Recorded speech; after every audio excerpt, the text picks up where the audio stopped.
시청자 여러분 안녕하십니까? 금요일 뉴스온 시작합니다. 먼저 방금 들어온 소식부터 전해드리겠습니다. 어제 셀프 조사 결과를 발표한 쿠팡이 조금 전 쿠팡의 자체 조사가 아니라고 반박하는 입장을 발표해서 다시 파장이 일고 있는데요. 화면 먼저 보시겠습니다. 네, 지금 보시는 화면은 이제 쿠팡에서 어제 이제 언론을 공지했던 내용에 대한 그 영상을 공개를 했습니다. 맥북 에어와 노트북을 강에 던졌고 그것을 회수하는 장면을 이제 공개를 했는데요. 이 안에 이 쿠팡이 로고가 박혀있는 에코백 안에 노트북과 그리고 충전기, 그 벽돌이 보이는데 어제 알려진 내용으로는 이제 이 유출자가 벽돌로 이 노트북을 훼손한 뒤에 벽돌을 채워서 강에 버렸다라고 밝혀왔습니다. 그래서 그 부분을 회수한 모습, 그 사진을 보여드리고 있습니다. 예, 다시 한번 정리를 해드리면 쿠팡이 대규모 정보 유출 사태에 대해서 자체 조사 결과를 발표한다며 어제 크리스마스인 어제 긴급 발표를 했는데요. 그 내용은 이렇습니다. 지금 보시는 것처럼 이 에코백 안에 유출자가 노트북을 담아서 벽돌과 함께 인근 하천에 던졌다는 겁니다. 이 얘기를 듣고 쿠팡이 잠수부를 동원해서 해당 노트북을 건져 올렸다는 건데요. 이 발표 이후에 이해 당사자인 쿠팡의 조사 결과를 믿기 어렵다, 석연치 않다는 비판이 있었고요. 정부 역시 쿠팡의 일방적인 주장이라며 불쾌한 반응을 보인 가운데 쿠팡이 일종의 해명하는 자료와 함께 이 영상을 공개한 겁니다. 보시는 것처럼 인근 하천에서 잠수부가 이 에코백을 들어 올리고 있는데 이 안에 유출자의 노트북이 들어 있다는 주장입니다. 네, 쿠팡은 자체 조사가 아니라 정부의 지시에 따라서 유출자의 맥북을 회수를 했고 그 영상을 공개한 겁니다. 이 쿠팡은 이 정부가 21일에 경찰에 제출할 것을 허가했고 이 또한 비공개 지시였다고 밝혀왔는데요. 이와 관련한 쿠팡의 발표 내용들 저희가 더 정리가 되는 대로 이어지는 뉴스에서 전해드리겠습니다. 내란 특검이 추가 기소한 윤석열 전 대통령의 체포 방해 등의 혐의 재판에서 특검이 모두 징역 10년을 구형했습니다. 특검은 윤 전 대통령이 자기 범행을 은폐하기 위해 직권을 남용했는데도 국민에게 사죄하는 모습을 전혀 보이지 않았다고 강조했습니다. 현장에 나가 있는 취재기자 연결합니다. 신규혜 기자. 네, 서울중앙지법입니다. 네, 특검의 구형 내용 자세히 전해주시죠. 네, 특검은 윤석열 전 대통령에게 체포 방해와 국무위원 심의권 침해 등 혐의를 모두 종합해 징역 10년을 선고해달라고 재판부에 요청했습니다.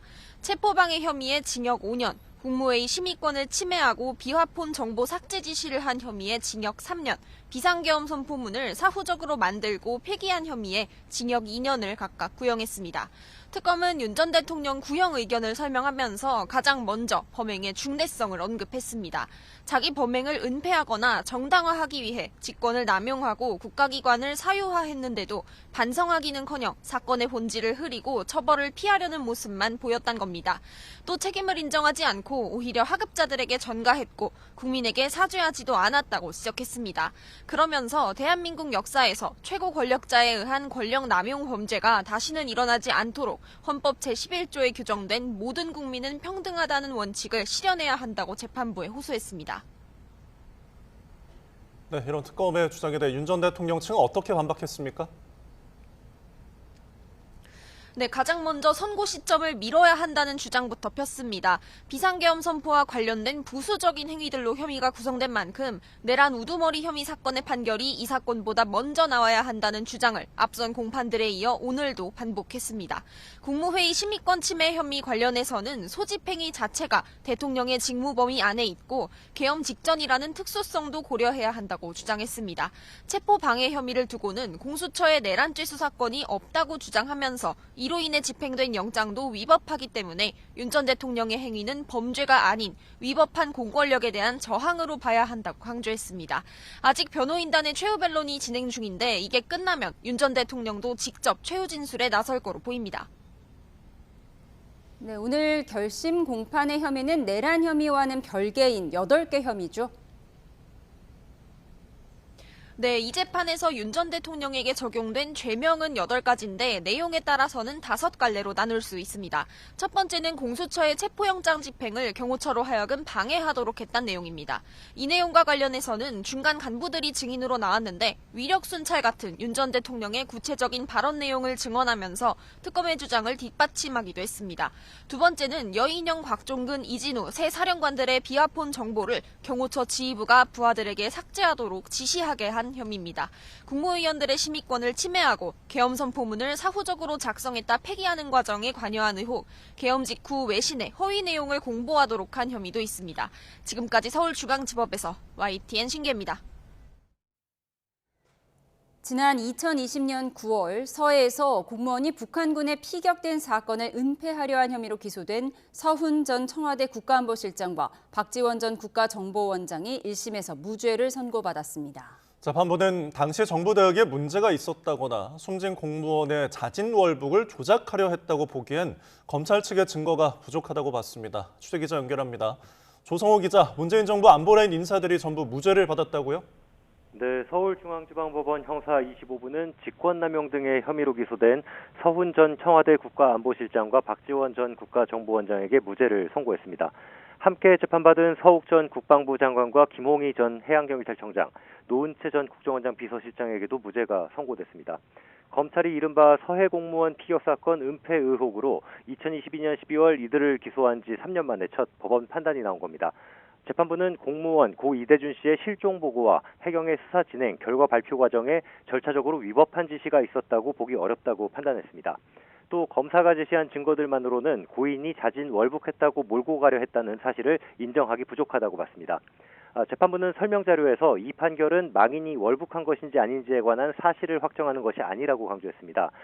다만 피고인들을 형사처벌할 수 있을 정도로 유죄가 인정되는지를 판단하는 것에 불과하다고 덧붙였습니다.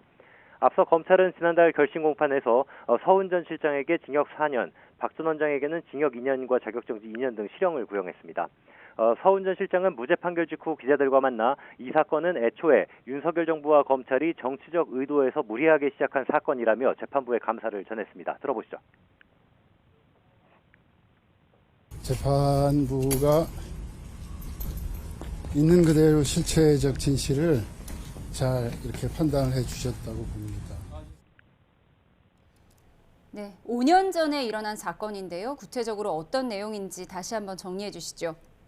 네, 문재인 정부 시절인 지난 2020년 9월 해양수산부 공무원이었던 고 이대준 씨가 서해상에서 북한군에 의해 살해당했습니다. 당시 해경은 이 씨가 자진월북을 시도했을 가능성이 있다고 발표해서 언급했는데 유족 측이 강하게 반발했습니다. 정권이 바뀐 뒤인 2022년 6월 감사원이 감사에 나섰고 이후 검찰에 수사를 요청했습니다. 국정원도 박지원 전 원장을 고발했습니다. 검찰은 문재인 정부 안보라인 인사들을 잇따라 기소했는데요. 서훈 전 실장은 피격 사실을 은폐하기 위해 합동참모본부 관계자와 김홍희 전 해경청장에게 보안 유지를 지시했다는 직권남용 혐의 등을 받았습니다. 자진 월북으로 조작하기 위한 보고서와 발표 자료 등을 작성해 배부하게 한 혐의도 있습니다. 박 전 원장과 서욱 전 장관, 노은채 전 실장도 이런 방침에 동조한 혐의로 재판에 함께 넘겨졌습니다. 검찰은 1심 무죄 판결문 내용을 분석한 뒤 항소 여부를 결정할 걸로 보입니다. 지금까지 사회부에서 YTN 조성호입니다. 민주당 정청래 대표가 취임 첫 기자회견에서 새해 1호 법안으로 2차 종합특검을 꼽고 통일교 특검법도 오늘 안으로 발의하겠다며 국민의힘을 향한 공세 수위를 높였습니다. 국민의힘은 민주당의 특검 법안 내용을 주시하며 핵심 쟁점인 특별검사 추천권에 대한 견제를 이어갔습니다. 취재기자 연결합니다. 임성재 기자. 네, 국회입니다. 네, 정청래 대표가 오늘 오전에 취임 첫 기자회견을 했는데요. 내용 정리해 주시죠. 네, 취임 뒤 처음으로 기자회견에 나선 정청래 대표는 새해 1호 법안은 2차 종합특검법이 돼야 한다고 밝혔습니다. 동시에 통일교 특검도 추진해야 한다며 진짜 중립적인 제3자 기관의 특별검사를 추천하도록 하겠다고 강조했습니다. 또 오늘 안으로 통일교 특검 법안을 발의하겠다고 덧붙였는데요. 민주당은 정당이 아닌 제3기관에 추천권을 주는 걸 골자로 한 특검 법안을 오후 4시 반에 의안과에 제출할 예정입니다. 정 대표는 또 2022년 대선 당시 국민의힘의 쪼개기 후원금 의혹을 부각하며 이 정교 유착 의혹을 수사 대상에 넣어야 한다고 목소리를 높였는데요. 이 3대 특검의 미진한 부분을 수사하는 2차 특검에다가 사실상 국민의힘을 정조준한 동상이몽 통일교 특검까지 이 새해에도 야권을 몰아치는 이 압박 기조를 이어가는 모습입니다. 이 관련 발언 들어보겠습니다. 민주당의 일부 연루되었다는 의혹, 그것들이 보도되고 있습니다만 개인적인 차원과 당의 조직과 연루되어 있다는 것은 차원을 달리하는 문제입니다. 이에 대해 국민의힘은 말만 하지 말고 진짜 속도감 있는 추진에 나서라고 즉각 반응했습니다. 박성훈 수석 대변인은 브리핑을 열고 이 진정성이 있다면 오는 31일 민주당 전재수 의원의 공소시효 만료 전 서둘러 합의안을 내자고 요구했습니다. 또 되지도 않는 조건으로 이 판을 흐릴 생각은 하지 말라고 경고했습니다. 이 관련 발언도 들어보겠습니다. 정청래 대표가 말한 속도감 있는 추진 의사가 사실이라면 더 이상 조건을 달거나 추천 방식을 흔들며 시간을 끌지 마십시오. 현재 국민의힘은 개혁신당, 조국혁신당 특검 추천권안까지 제안한 상태인데요. 민주당에서 이 중립적이라고 밝힌 제3기관이 헌법재판소나 친여 성향의 민변이라면 피의자가 검사를 고르겠다는 격이라고 견제구를 날렸습니다. 의석이 열세인 상황에서 당내에선 국민의힘, 개혁신당, 공동단식 등 여론전을 중심으로 한 대여 투쟁 방식도 고심하고 있습니다. 개혁신당 천하람 원내대표도 라디오 인터뷰에서 변협 추천권까지는 협상이 가능하지만 임의단체인 민변은 적절치 않다고 선을 그었습니다. 네, 최근 민주당 김병기 원내대표에 대한 각종 특혜 의혹이 보도되고 있는데요. 관련해서 여야 움직임은 어떻습니까? 오늘 정청래 대표 회견에서도 주요 화두였습니다. 정 대표는 김병기 원내대표와 전직 보좌진 사이 공방이 장기화하는 상황을 매우 심각하게 지켜보고 있다며 국민께 죄송하고 송구스럽다고 사과했습니다. 정 대표는 어제 김 원내대표와 통화했다면서 국민에게 송구하다는 취지로 말했고 며칠 후 본인 입장을 정리해 발표하기로 했다고 전했습니다. 이어 민주당 원내대표가 실로 막중한 자리인 만큼 본인도 아마 고심이 클 거라고 덧붙였습니다. 정 대표가 김 원내대표 사퇴를 애둘러 압박했다는 해석도 나오는데요. 김 원내대표는 어제 전직 보좌진 텔레그램 대화방을 공개한 이후 별다른 일정을 잡지 않고 있습니다. 국민의힘은 여당 원내사령탑을 둘러싼 잡음에 적극 공세를 펴기보단 일단은 상황을 주시하는 모습입니다. 장동혁 대표는 오전 기자들과 만나 상대당 내부 문제에 대해서 말씀드릴 건 아니라고 말했습니다. 또 대통령실과 당대표, 원내대표 사이에서 보이지 않는 균열이 있는 것 같다는 분석도 내놨습니다. 다른 관계자들도 일단은 김 원내대표를 겨냥한 제보와 관련해 정확한 내용을 알 수 없기 때문에 일단은 관망하고 있다고 분위기를 전했습니다. 다소 뜻밖의 관망세에 일각에선 야권이 주요 현안 협상 파트너인 김 원내대표가 강경파인 정 대표보다는 낫다는 판단이 선 것 아니냐는 해석도 나옵니다. 다만 한동훈 전 대표나 주진우 의원 등은 김 원내대표 갑질의 본질은 권력 다툼이 아니라 권력 비리라며 처벌 등 책임 있는 자세를 보여야 한다고 촉구하고 있습니다. 지금까지 국회에서 YTN 임성재입니다. 네, 조금 전 들어온 속보 전해드리겠습니다. 지난 2021년 민주당 전당대회에서 돈 봉투를 받은 혐의를 받는 민주당 전현직 의원들에게 무죄를 선고한 항소심 판결에 불복해 상고했다는 속보가 들어왔습니다. 네, 이렇게 해서 이 사건은 2심을 넘어 3심 대법원에서 결론을 나게 됐습니다. 검찰이 조금 전에 상고했다는 속보가 들어왔고요. 앞서 서울고등법원은 정당법 위반 등의 혐의로 기소된 민주당 허종식 의원과 윤관석, 임종성 전 의원에 대해서 무죄를 선고를 했고요. 이에 대해서 검찰이 조금 전에 상고를 해서 이 사건 결론은 대법원까지 가게 됐다는 속보 전해드립니다. 자세한 소식 들어오는 대로 추가로 전해드리겠습니다. 이재명 대통령이 다음 주 월요일 청와대 복귀를 앞두고 오늘 용산 대통령실에 마지막으로 출근했습니다. 대통령실은 수행원들과 함께 오늘 오전 용산 대통령실로 들어서는 이 대통령의 사진을 이례적으로 언론에 공개했습니다. 이 대통령은 금요일인 오늘까지 용산 청사에서 업무를 본 뒤 다음 주 월요일인 오는 29일에는 청와대로 출근할 예정입니다. 앞서 대통령실은 용산 대통령실에 걸린 봉황기가 오는 29일 0시에 용산 대통령실에서 내려지는 것과 동시에 청와대에 개항되고 대통령실의 명칭도 그때부터 청와대로 바뀐다고 설명했습니다. 통일교 의혹을 수사하는 경찰이 구치소에 수감 중인 윤영호 전 세계본부장을 오늘 오전 체포했습니다. 오후에는 로비 핵심 창구로 지목된 통일교 산하 천주평화연합의 전 회장 송모 씨도 다시 소환했습니다. 현장에 나가 있는 취재기자 연결합니다. 송수연 기자. 네, 경찰청 국가수사본부입니다. 윤영호 전 본부장이 오늘 경찰에 체포됐다고요? 네, 경찰 특별전담 수사팀은 오늘 오전 9시 50분쯤 윤영호 전 통일교 세계본부장에 대한 체포영장을 집행했습니다. 그제 윤 전 본부장 측 사정으로 2차 접견 조사가 불발된 점과 신속한 수사의 필요성 등을 고려해 영장을 발부받았다는 설명입니다. 현재 윤 전 본부장은 서울구치소에 구속 수감된 상태로 이전 접견 조사가 임의 조사 형식이었다면 이제는 강제력이 생기게 됩니다. 이와 함께 경찰은 오늘 오후 2시쯤에는 통일교 산하 천주평화연합 UPF의 전 회장인 송모 씨를 이틀 만에 재소환했습니다. 경찰은 송 씨가 여야 정치인들에게 접근해 UPF 계좌로 후원금을 보내고 이후 통일교 측에서 보전받는 방식으로 로비에 가담했다고 의심하고 있습니다.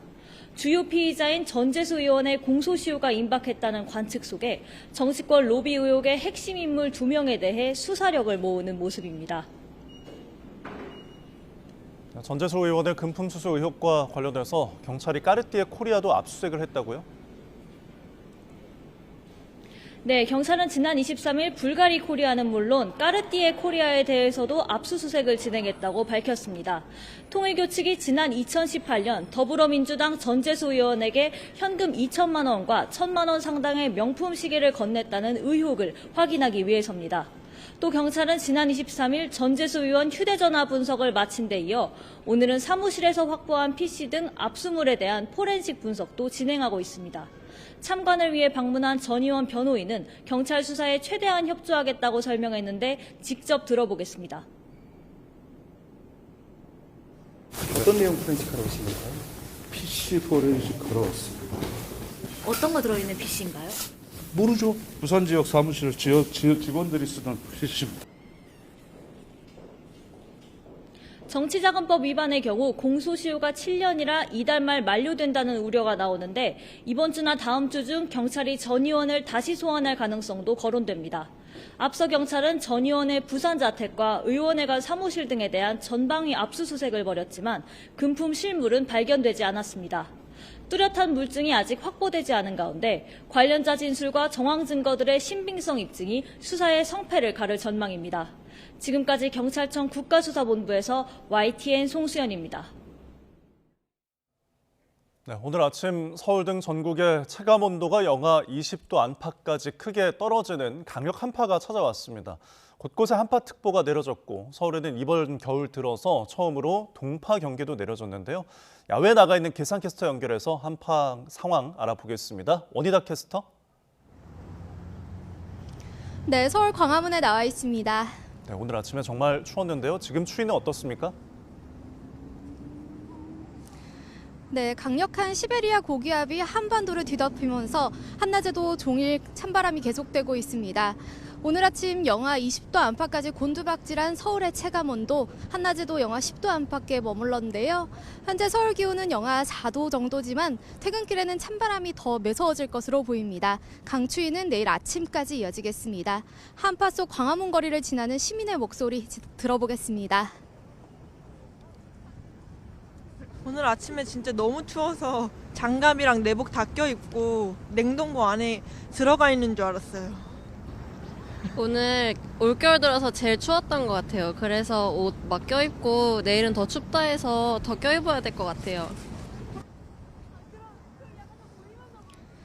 현재 서울 등 중부와 경북을 중심으로 한파특보가 이어지고 있습니다. 특히 경기와 강원, 충북 일부 지역에는 한파 경보가 발효 중인데요.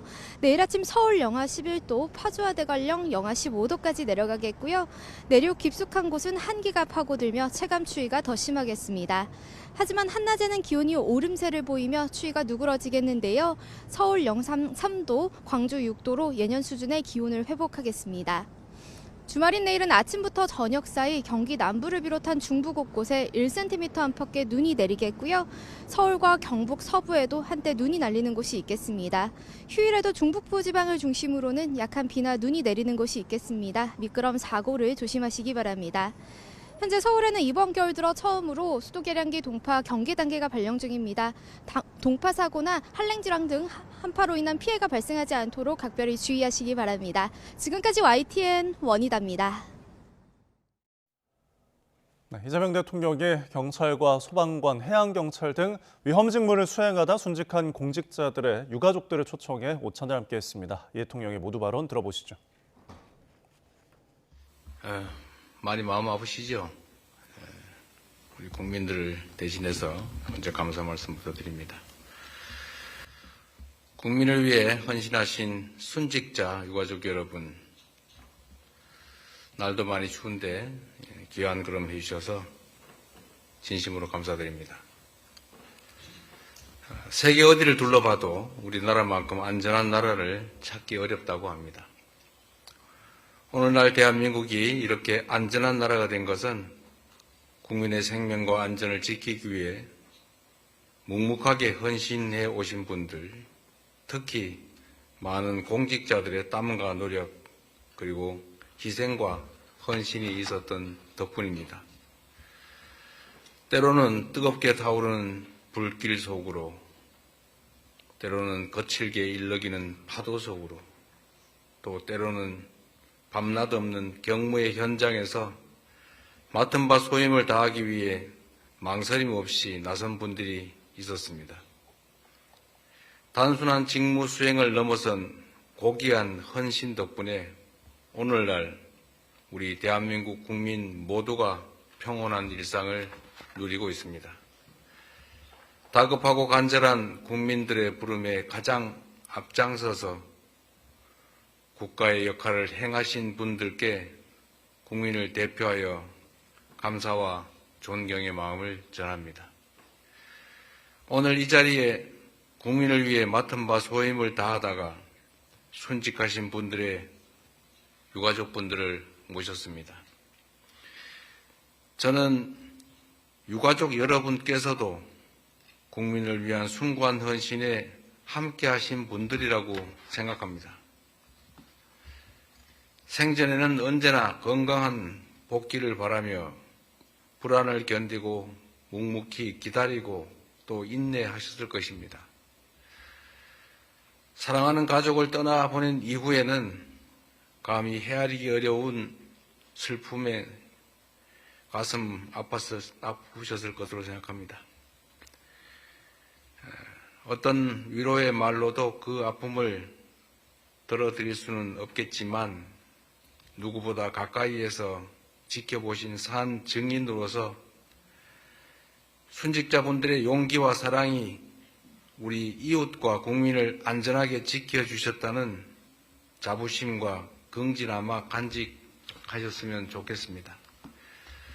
국가와 국민을 대표하여 유가족 여러분의 깊은 헌신에 진심 어린 감사와 존경의 마음을 그리고 위로의 마음을 전합니다. 우리 정부는 모두를 위한 특별한 희생에는 특별한 보상이 주어져야 한다는 원칙을 지켜나갈 것입니다.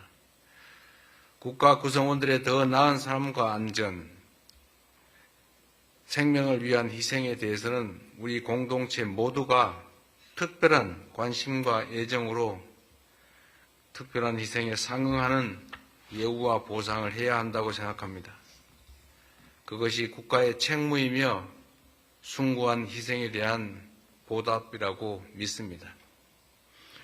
국가와 공동체를 위한 희생에 합당한 대우로 응답하는 나라, 국민을 위한 헌신이 자긍심과 영예로 되돌아오는 나라를 꼭 만들어서 여러분의 헌신과 희생에 보답하겠습니다.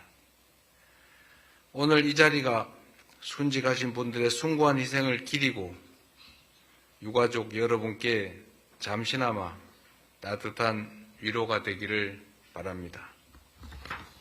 고맙습니다.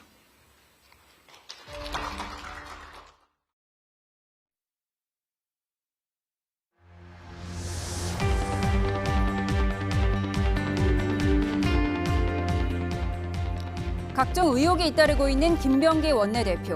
전직 보좌관이 왜곡된 폭로를 하고 있다며 보좌진들의 단톡방을 공개했습니다. 이른바 반격에 나선 건데 오히려 또 다른 폭로로 이어지며 그야말로 진흙탕 싸움이 됐습니다. 과연 여당 원내사령탑의 거취 표명으로 이어질까요? 관련 영상으로 정치원 시작합니다. 쿠팡 청문회에서는 김병기 원내대표와 쿠팡 임원들의 오찬 회동 논란이 커졌는데 여의도 5성급 호텔의 식사 비용 70만 원을 누가 냈는지 따져보자 3만 8천 원짜리 파스타 한 그릇을 먹은 게 전부라면서 자신은 떳떳하다고 반박했습니다. 이번에는 대한항공으로부터 고급 호텔 숙박권을 받아 사용한 정황이 드러났습니다. 즉시 반환 조치하겠습니다. 1박에 80만 원이 넘는다. 이렇게 하면 실질적으로 34만 원 정도. 이번엔 가족들 공항 의전 논란에 휩싸였습니다. 직원들이 그러니까 자발적으로 잘 모시려고 그랬던 거 아닌가 생각을 해봅니다. 사실과 왜곡, 허위를 교묘히 섞어 공개하거나 교묘한 언술로 공익제보자 행세를 했다고 비판했습니다. 추가 폭로도 이어지고 있습니다. 이번엔 김 원내대표 가족이 지역구에 있는 보라매 병원에서 진료 특혜를 받았다는 취지의 의혹이 제기됐습니다.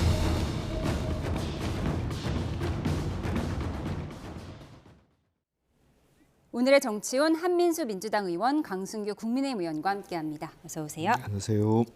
네, 영상으로 정리해드렸는데 김병기 원내대표가 고심 끝에 실체를 공개한다면서 전직 보좌관들끼리 있는 단톡방 내용을 공개했습니다. 그러니까 그 내용을 보고 이렇게 부적절한 대화를 하는 사람들이 무슨 공익제보자 행세를 하느냐 이런 입장인 거예요.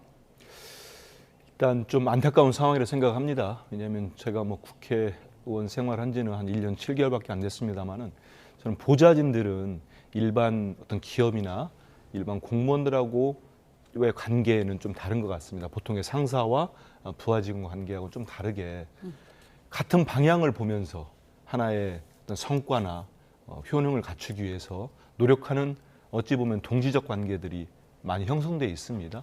저희 보좌관 식구들하고도 그렇게 일을 하고 있지요. 지난해 12월 3일 날 그 내란을 막기 위해서도 저희 보좌진들도 정말 국회로 한달음에 뛰어와서 그 계엄군의 총을 몸으로 막았습니다. 의원 가서 표결할 수 있도록 그렇게 한 거 아니겠습니까? 그런 관계들을 보면은 한때는 김병기 원내대표나 전직 보좌진들이나 같은 방향을 보고 같은 일을 했을 텐데 이런 일이 벌어진 거는 되게 안타깝게 보고 있습니다. 그리고 지금 여러 가지 의혹들이 계속 전직 보좌진들에 의해서 제기되고 있는 상황 아니겠습니까? 저는 그 논란 자체가 저는 부적절하다, 적절하다 보지는 않습니다. 하지만 김병기 원내대표 입장에서 볼 때는 이번에 이제 말씀하신 대로 대화 내용을 공개를 했는데 여러 가지로 볼 때 전직 보좌관들이 어떤 의도를 가지고 또는 왜곡된 사실로 지금 접근하고 있다, 폭로를 하고 있다 이렇게 주장을 하는 걸로 이해를 하고 있습니다. 네. 그런데 보통 이렇게 상대당에서 이슈가 터지면 굉장히 공세 수위를 높이는 게 보통인데 지금 국민의힘에서 조금 관망세가 아니냐 이런 평가도 나와요. 물론 이제 주진우 의원 같은 경우에는 보좌진끼리 욕한다고 뇌물받아도 되냐, 한동훈 전 대표는 의원직을 사퇴해야 된다 이런 목소리도 있지만 대체적으로는 좀 어떻습니까? 원내대표 사퇴가 불가피할 거라고 봅니다. 사퇴를 본인이 지금 키우고 있다고 생각이 됩니다. 보좌진과 의원 관계는 특수관계임은 분명합니다. 일반적인 상하관계, 부하 직원 이런 관계는 아닌데요. 그렇지만 그 관계 소통도 사회적 상계를 벗어날 수 없습니다. 그러나 아들의 취업이라든지 여러 가지 내용적으로 보면 사회적 상계를 넘어서서 약간의 그 권력 남용, 비리 또는 어떤 갑질 이런 부분 등이 드러나고 있기 때문에 이런 면에서 원내대표로서 또 그 이런 부분이 드러난 입장에서 책임지지 않을 수 없을 것이고요. 두 번째는 더욱이 이런 부분 등이 발단이 되었을 때 이에 대해서 깨끗이 인정하고 어떤 사과를 밝히고 거취를 표명하는 게 훨씬 의기관리에 적절한데 이에 대해서 대화방을 폭로한다든지 어떤 다른 방향으로 보좌진들의 폭로를 더 이어가게 하는 그런 자극하는 모습은 결코 김병기 원내대표가 이렇게 잘못 판단하는 게 아닌가 이런 부분에서는 빨리 입장을 정리하고 거취 표명하는 것이 사태 수습의 지름길이라 생각합니다. 국민의힘 입장에서 협상 파트너로 아무래도 강경파인 정청래 대표보다 김병기 원내대표가 더 낫기 때문에 지금 공세 수위 조절하는 거다 뭐 이런 분석도 있어서 여쭤봤습니다. 뭐 그런 부분도 있을 수 있지만 어찌됐든 국회의원이 보좌진과 저렇게 내부에서 불협화음이 나와가지고 이런 모습이 되는 거에서 저희들 국회의원들 스스로도 이에 대해서 좀 서로 좀 되돌아보는 것이죠. 그런 알겠습니다. 측면에서 보면 본인이 빨리 해결을 해야 된다 이렇게 봅니다. 예, 본인이 해결해야 한다 말씀하셨는데 정청래 대표가 김병기 원내대표의 거취 관련해서 입장을 냈습니다. 들어보시죠. 어제 통화를 했습니다. 김병기 원내대표께서 국민과 당원들께 송구하다는 취지로 며칠 후 본인의 입장을 정리해서 발표하겠다라는 말도 했습니다. 더불어민주당의 원내대표라는 자리는 실로 막중한 자리입니다. 저도 이 사태에 대해서 매우 심각하게 지켜보고 있습니다. 어떻게 됐든 부적절한 행동을 한 것에 대해서는 이미 사과를 했지만 더 자숙해야 된다고 생각합니다. 자기가 데리고 있던 그런 보좌진들에 의해서 그런 문제가 제기되었다 하더라도 절대 정치인 이 권력자 공인들은 아랫사람들하고 싸우면 안 돼요. 정말 찌질하게 좀 후지게 왜 그 뭐 맞돌인지 뭔지 그 보좌진들의 단톡방에서 여의도 맞돌이 임금님도 안 볼 때는 다 욕하는 건데 어제 그 대응 방식은 최악의 카드를 선택했다고 봐요. 네, 정청래 대표 취임 147일 만에 첫 기자회견을 가졌습니다. 당대표 비서실장이시니까 준비도 많이 했을 텐데 오늘 좀 안타깝게도 김병기 원내대표 이슈에 좀 묻힌 것 같습니다. 그런데 이제 막중한 자리다, 나도 엄중하게 본다 이렇게 얘기를 했으니까요. 김병기 원내대표의 거취 표명이 있을 거라고 보십니까? 막중한 자리에 당대표가 계시고 근데 묻혔다는 표현에는 동의하지는 않습니다. 네. 왜냐하면 많은 메시지를 내셨고 저희들이 정청래 대표가 지난 8월 2일 날 취임한 이후로 말씀하신 대로 147일째 첫 기자회견을 했는데요. 그동안 저희 당이 정청래 대표가 해왔던 개혁 과제들, 검찰, 사법, 언론 개혁 과제와 당원 주권 개혁 과제들을 성과들이 많이 있었거든요. 거기에 설명드리고 내년에 무슨 일을 하겠다는 말씀을 드렸습니다.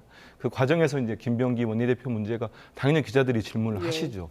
근데 어제 지금 전에도 대표가 얘기하셨습니다마는 어제 원내대표 전화가 오셨답니다. 그래서 왔었고 소개된 대로 당원과 국민들께 송구하고 이런 말씀을 한 다음에 조만간에 입장을 밝히겠다고 했습니다. 그래서 다음 주 중에는 입장을 내지 않으실까 싶고요.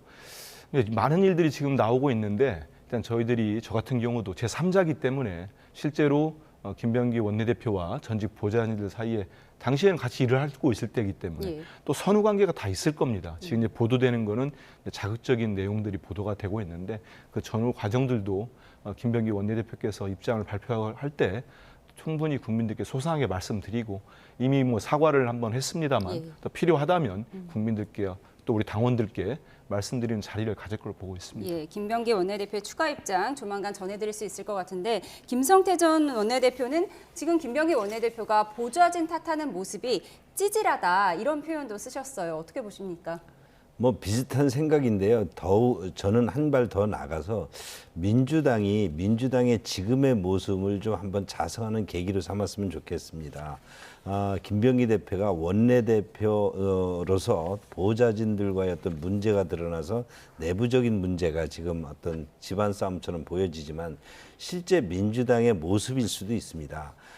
민주당이 의회의 다수당이라는 걸 이유로 국민들에게 또 소수당에게 대화의 파트너로 상영하지 않고 어떤 정말 대한민국이란 또 공통의 대한민국 발전, 대한민국의 국정 운영이라는 공통의 목적으로 가지 않고 본인들의 일방적인 통행을 하다 보니 저렇게 원내대표도 의원이 보좌진에게 갑질로 비춰지는 것처럼 국민들에게 민주당이 지금 갑질로 비춰질 수도 있다. 민주당이 지금 국민의 상괴, 일반적인 보통의 상식을 넘어서서 국정을 여러 가지 혼란시키고 있다. 이런 측면에서 지금 김병기 대표의 어떤 집안 문제가 드러나긴 했지만 이 부분을 민주당이 좀 의회의 협치 등을 바로잡는, 그래서 국정 운영을 정상화하는 그런 계기로 한번 자성하는 계기로 삼았으면 좋겠다는 생각을 합니다. 김병기 원내대표 이슈가 여야 협치를 가는 어떤 계기가 됐으면 좋겠다라는 말씀도 이 부분은 주셨습니다. 제가 한마디 해야 되지 않겠습니까? 김병기 원내대표와 전직 보좌관 문제에 있어서는 우리 국민들을 보실 때 불편하신 부분들은 당대표도 사과를 했고 저도 송구하게 생각합니다. 하지만 국민의힘이 그걸 가지고 지금 민주당의 국정 운영이랄지 국회 운영에 대해서 싸잡아 비난하는 건 제가 그건 묵과할 수가 없어요. 그러면 국민의힘은 지금까지 뭐 하고 있습니까? 지난해 12월 3일 날 대한민국을 망치려 든 계엄, 위헌적 불법 계엄한 뒤로 지금까지 뭐 하고 있습니까? 1년이 훨 넘었습니다. 그런데도 아직까지 윤석열, 김건희 끌어안고 윤 어게인 하겠다고 부정선거 음모론자들하고 같이 몰려다니면서 장외 집회하고 있지 않습니까? 그리고 필리버스터 해놓고 자기들이 낸 법안도 반대합니다. 들어오지도 않아요. 그런 부분에 대해서는 반성을 해야죠. 이 문제하고 그 문제하고 연결해가지고 공격하면 되겠습니까? 예, 그런 여야가 말씀도 드립니다. 각자 반성할 문제는 따로 있다라는 의견 주셨습니다. 저희 다음 키워드 살펴보겠습니다. 쿠팡이 대규모 정보 유출 사태에 대한 자체 조사 결과를 크리스마스인 어제 긴급 발표했죠. 정부는 쿠팡의 일방적 주장이라며 불쾌한 반응을 보였고 대통령실은 내부 직원들에게 쿠팡 관계자와 접촉을 자제하라고 지시를 내렸습니다. 어제 쿠팡이 발표한 핵심 내용, 유출자가 저장한 정보는 약 3,000개에 불과한데 이는 이미 삭제됐고 제3자에게 전송되지도 않았다는 겁니다. 유출자가 해당 노트북을 쿠팡 로고가 있는 에코백에 넣고 벽돌을 채워 인근 하천에 던졌고 쿠팡이 잠수부를 동원해 해당 노트북을 찾았다는데요. 하지만 이 같은 조사 결과가 석연치 않은 이유, 조사 주체가 이해 당사자인 쿠팡이라는 거죠. 과기부는 일방적인 주장이라며 쿠팡에 강력히 항의했고 대통령실은 내부 직원들에게 쿠팡 관계자와 접촉을 자제할 것과 이미 부적절한 접촉을 했다면 자진 신고하라고 지침을 내렸습니다. 앞서 이재명 대통령 쿠팡에 대해서 이렇게 말했죠. 이번에 무슨 팡인가 거기 그런데도 막 어기잖아요. 그 사람도 처벌 전혀 두렵지 않을 겁니다. 잘못하면 회사 망한다 이 생각이 들게 만들어야 됩니다. 네, 이렇게 쿠팡에 대한 인식이 좋지 않자 쿠팡이 오늘 조금 전에 이 영상을 공개했습니다. 함께 보시겠습니다. 바로 본인들의 조사 결과가 틀리지 않았다는 것을 입증하려는 것 같은데요. 이 하천에서 잠수부가 무언가를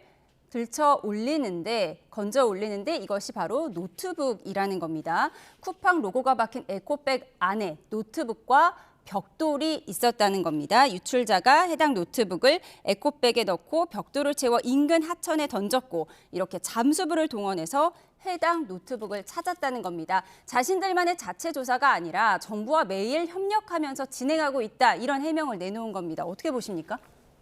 정부와 매일 협력하고 있다면은 왜 자기들이 저걸 건져내는 영상을 찍고 저거를 공개를 합니까?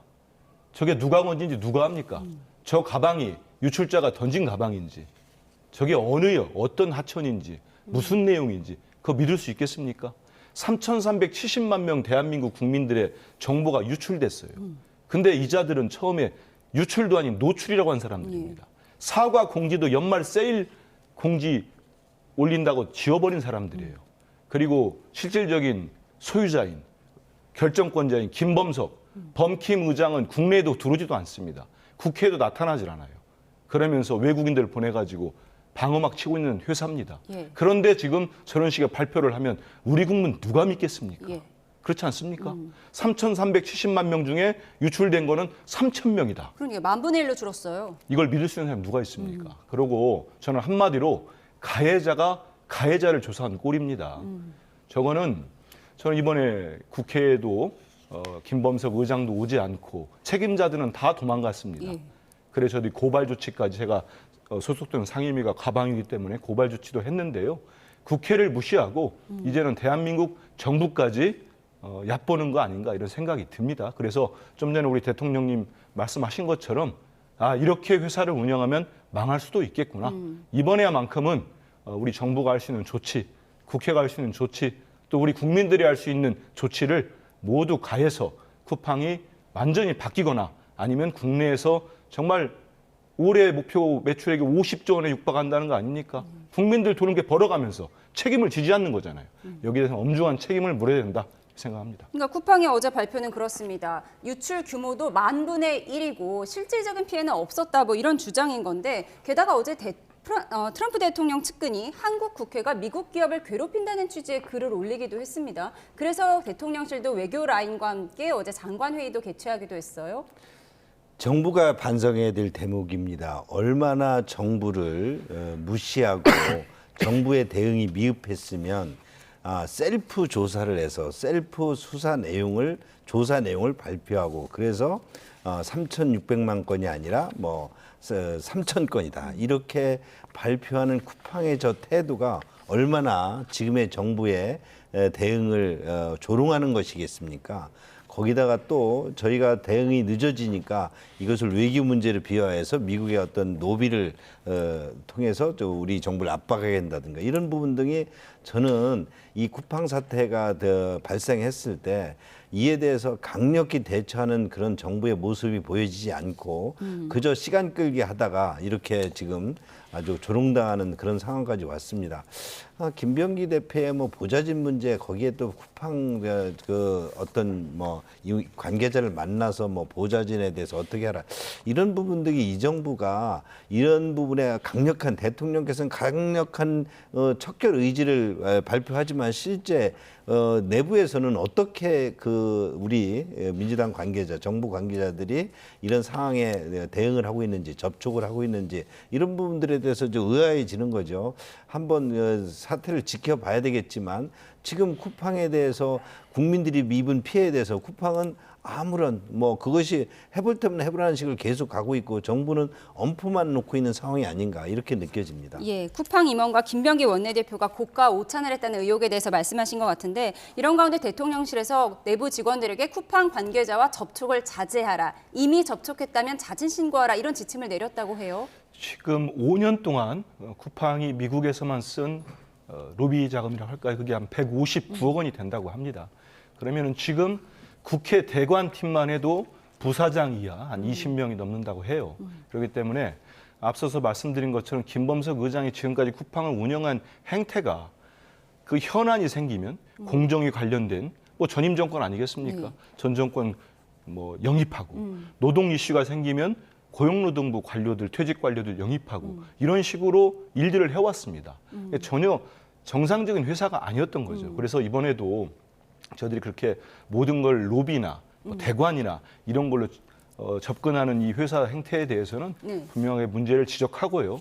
우리 강 의원님께서 정부의 태도를 지적하셨는데 저도 우리 정부가 좀 더 열심히 해야 된다는 거 저도 상임위에 지적을 했습니다. 그래서 정부에서 이제 과기 부총리 주재로 TF도 격상을 시켰고 전 부처가 지금 쿠팡에 대해서 할 수 있는 조치는 모두 강구하는 걸로 검토하는 걸로 알고 있습니다. 김범석 의장 동생을 청문회에 출석시킬 수 있다 이런 말씀을 하셨더라고요. 일단은 저희들이 30일, 31일 상임위 연석회의를 갔습니다. 연석청문회를 갔습니다. 6개 상임위가 연석청문회를 갔는데요. 거기에 대해서는 좀 국민의힘이 지금 위원장을 하고 있는 상임위가 좀 비협조적으로 나오고 있는데 국민의힘도 이런 문제는 여야가 없는 문제 아니겠습니까? 정파가 없으니까 조금 더 협조해달라 이런 말씀 드리고요. 오죽하면은 김범석 의장의 동생까지 증인으로 채택하려고 하는 거겠습니까? 김범석 의장이 들어오면 됩니다. 와서 진솔하게 사과할 부분 사과하고 책임질 부분은 책임져야 되는데 오지 않고 있기 때문에 김범석 의장의 동생이 지금 쿠팡 내에서 실질적인 권한을 행사했다. 이런 의혹들이 제기되고 있습니다. 그래서 국회에서는 김범석 의장의 친동생을 증인으로 채택하고서 또 질의를 하겠다. 이런 걸 계획을 추진하고 있는 걸 알고 있습니다. 예, 오는 30일 청문회에서는 I'm happy to be here 이런 거 말고 실질적인 의혹 해소가 있었으면 좋겠습니다. 저희는 다음 키워드로 가겠습니다. 6.3 지방선거가 5개월여 앞으로 다가온 가운데 보수 야권의 장동혁, 한동훈, 이준석의 이른바 장동석 연대 가능성에 관심이 모아지고 있습니다. 장동혁 대표의 24시간 필리버스터를 계기로 해빙 모드가 시작된 걸까요? 지난 24일 한동훈 전 대표는 우리 당 장동혁 대표가 24시간 혼신의 힘을 쏟아냈다. 노고 많으셨다는 글을 올렸습니다. 동지가 되자는 의미라는 해석도 나왔는데요. 동지가 되자. 동지가 될 수 있게 용기를 내자라는 의미가 아닐까. 절박함 그리고 필리버스터의 필요성에 대해서는 누구도 다른 의견이 있을 수 없다고 생각합니다. 이후 장동석, 장한석 연대 가능성이 솔솔 나왔는데 오늘 환경미화 봉사에 나선 장동혁 대표 어떻게 대답했을까요? 국민의힘이 바뀌고 더 강해져야 할 시기라고 생각합니다. 지금 구체적인 연대를 논하기에는 시기상조라고 생각합니다. 윤 어게인 분들 주장하는 생각들을 우리 장 대표님께서 어떠한 생각을 갖고 있는가가 이 장동석이라고 말하는 것의 핵심 전제 사항 아닐까 생각이 듭니다. 과거와의 절연이 전제다. 약간만 물러서면 정치적인 타협의 어떤 공간이 나올 수 있을 것 같아서 그 세 명이 합치면 제가 볼 때는 계란을 한 바구니에 담는 위태로움이 더 가중될 것 같은데요. 그 누란지기. 네, 사이가 안 좋은 한동훈 전 대표와 장동혁 대표. 한동훈 전 대표가 장동혁 대표를 향해서 노고가 많으셨다 이렇게 글을 올려서 여러 해석이 나오고 있습니다. 친한계인 한지아 의원은 동지가 되자 손을 내민 거라고 해석을 했는데요. 의원님께서는 어떻게 보십니까? 변화를 모색할 시기임에는 분명합니다. 지방선거를 6개월 정도 앞두고 있고 또 지금 우리가 그동안 민주당의 내란몰이 속에서 국민들이 많은 피로감을 느끼고 있는데 변화를 통해서 국민의힘도 새로운 비전을 보여줘야 되는 건 당연합니다. 그러나 단순히 이런 물리적 결합만 한다고 그래가지고 문제가 해결되지는 않다고 봅니다. 한때는 이준석 대표와 뭐 남보다 더 먼 사이가 됐다. 또 한동훈 대표는 단계 문제 등에 대해서 여러 가지 지금도 논란이 있지 않습니까? 이런 문제들을 그냥 단순히 덮어둔다고 문제가 또 어떤 통합이 이루어지는 건 아니시기 때문에 통합을 하기 전에 뭔가 우리 화학적 결합을 위한 당의 여러 가지 문제들을 점검을 해보고 새로운 비전을 그리고 또 민주당과의 어떤 관계선 속에서 싸움을 어떻게 해야 싸움을 이길 수 있는지 분명한 화학적 결합의 어떤 시기 만들어져야 된다 이렇게 봅니다. 예, 잠시만요. 속보 들어와서 먼저 전해드리겠습니다. 김건희 특검이 선거법 위반 혐의로 윤석열 전 대통령을 추가 기소했다는 속보 전해드립니다. 네, 조금 더 자세히 전해드리면 특검은 오늘 오후에 윤석열 전 대통령을 제20대 대통령 선거 과정에서 전성배 씨를 김건희 씨로부터 소개받고 김건희 씨와 함께 만난 사실이 있음에도 당 관계자로부터 전성배 씨를 소개받고 김건희와 함께 만난 사실이 없다고 부인한 점, 이러한 점들이 허위 사실을 공표했다 이렇게 보고 있는 것 같습니다. 다시 한번 전해드리겠습니다. 특검이 허위 사실을 공표한 공직선거법 위반 혐의로 윤석열 전 대통령을 재판에 넘겼다는 속보 전해드립니다. 자세한 소식 들어오는 대로 추가로 전해드리겠습니다. 네, 두 분과의 대담 이어가겠습니다. 이른바 장동석, 장한석 연대라고 하더라고요. 장동혁, 한동훈, 이준석. 이 부분에 대해서 박용진 전 의원은 계란을 한 바구니에 담으면 안 된다는 그 말을 여기에 적용할 수 있다. 같이 가면 안 된다. 이렇게 얘기를 했더라고요. 어떻게 보십니까? 제가 마동석은 들어봤어도 장동석은 처음 들어봤어요. 아마 이름 한자씩 딴 것 같은데요. 뭐 묶어준다고 뭐가 묶이겠습니까? 저는 세 명이 장동석 될 일도 없을 것 같고요. 이 사안의 본질은 장동혁 대표가 이제 허약하다는 게 만천하에 드러난 거예요. 장동혁 대표 당대표 된 뒤로 마구 달려오지 않았습니까? 윤석열 씨 면회 가가지고 펑펑 울고 왔다면서요. 그리고 매일 집회하면서 윤석열 어게인을 외쳤습니다. 그런데 지지율이 끔찍도 안 해요. 아예 더 하락하고 있는 거죠. 중도층에서는 우리 민주당과 뭐 엄청난 차이가 나는 겁니다. 그러면 선거가 치를 수가 없는 거예요. 내년 6월 선거가. 그런 판단들 했고 그다음에 계속 당내에서 연판장 돌고 의원들 나와가지고 노선 바꾸지 않으면 당신하고 같이 갈 수 없다. 경고한 거 아닙니까? 근데 이번에 필리버스터를 계기로 좀 리더십을 회복했다 이런 분석도 있으니까요. 그건 본인만 아마 장동혁 대표 혼자 분석하는 거고요. 그 옆에 있는 조금 몇 명들 분석할 겁니다. 저는 장동혁 대표 24시간 할 때 무슨 생각한 줄 아십니까? 그런 결기를 가지고 저건 내란이다. 이제는 우리 윤석열, 김건희와 절연하자. 이런 결기를 보였어야죠.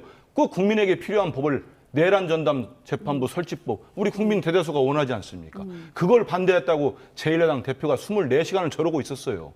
할 일도 많을 텐데 아니면 할 일이 없거나 그거 아닙니까? 그래서 제가 보는 본질은 뭐냐면은 장동혁 대표의 허점이 드러났고 이제 한동훈 대표 둘이 갈 수 없는 사람들이잖아요. 한동훈 전 대표와는 단계 문제를 꺼내고 김정혁 전 최고위원을 징계하겠다고 내놓은 순간 같이 못 간다는 얘기입니다. 아예 공천 주지 않고 친한계를 모두 배제하겠다는 생각이었어요.